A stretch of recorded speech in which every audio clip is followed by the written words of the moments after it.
probably like a year and a half to do, so I'm going to do my best. Everything starts with an armature, right? The armature is the bones, it's what enables our puppet to move and breathe. We can do a lot of interesting things with them. It's basically the movement in a yoga pose, for instance. But these armatures are all built in-house, they're all machined out of metal in-house. Once we have an armature that can move and fits into basically the body sculpt of that character that's been approved off the concept art, it'll get keyed up, like this guy here, put into a mold.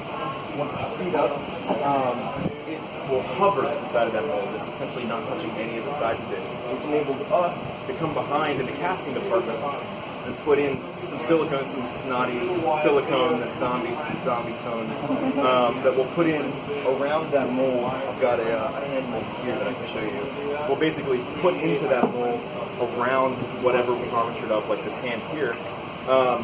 Once it's all keyed together, we'll squish it, the silicone will spill out the sides, and over the course of the next day or two, it'll cure up, and what we'll come out with is something like these guys. I'm going to pass them out. These are some zombie hands. The more of them up to have a feel and see what that silicone actually feels like. So this is the skin that goes over our armatures and our bodies. I know a couple of the fingers are broken on those, and that's because they've been passed out over the last few days, and people have been playing with them. So just have a go, have a feel with those armatures and those fingers. But so once we have that, we'll take those hands, those legs, we'll put them all together on the rest of our armature. And the next step that's really important for us to focus on is the costume. So just like our bodies, our costumes also have to perform, which means that they need to be able to move.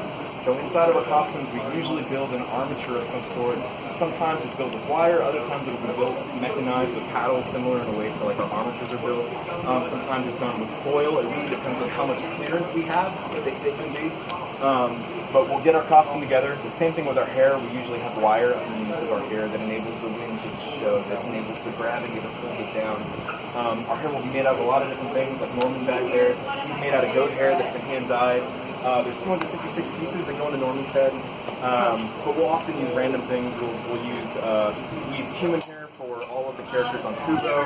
On Norman, a lot of it's synthetic hair done with little strips of Tyvek that added blocks of color. So all that's put together. The next step and the last thing that you're going to see in puppets is paint. And paint will take that silicone, like the hands that you guys have right now, they're all one color, they're kind of flat and monotone.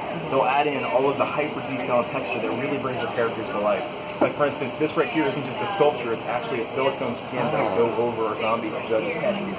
All of the vein work, all of the shadow work on the eyes is something that we've done by hand. We put it in to really try and bring that to life. There's something really cool. I know they're trying to move you on. I'm getting the signal. Underneath of that, and with this on Paranormal specifically, all of our zombies didn't have to talk, right? They were able to just have some really gnarly zombie faces. So what we ended up doing is we did head mechanics, which is not something we typically get to do at Laika. Usually it's replacement faces. I'm sure you've heard that it's a buzzword at Laika. But with the zombie specifically, we were able to get in and manipulate all the different paddles, basically build an armature for the head itself. That enables us with our zombie judge to really get in there and do some acting, do some fun zombie stuff, and get some great faces out of them, which is so interesting and so exciting. So I think that's basically the gist of what we do in puppets. As soon as we finish them, they go out to stage, and of course, they break immediately after all of our months of hard work. It's our job to also go out to stage, weave our way amongst lights and cameras, not touch anything, make sure that, say, this hand is broken, we can jigsaw our way in there, open up the seams in the costume and close everything up, fix whatever's broken without touching anything, because if we touch it, it'll put the animators back several hours, to days, to weeks, and that'll push forward the film as a whole. And so our job is not only to build them, but to ghost in and fix them when we need to. So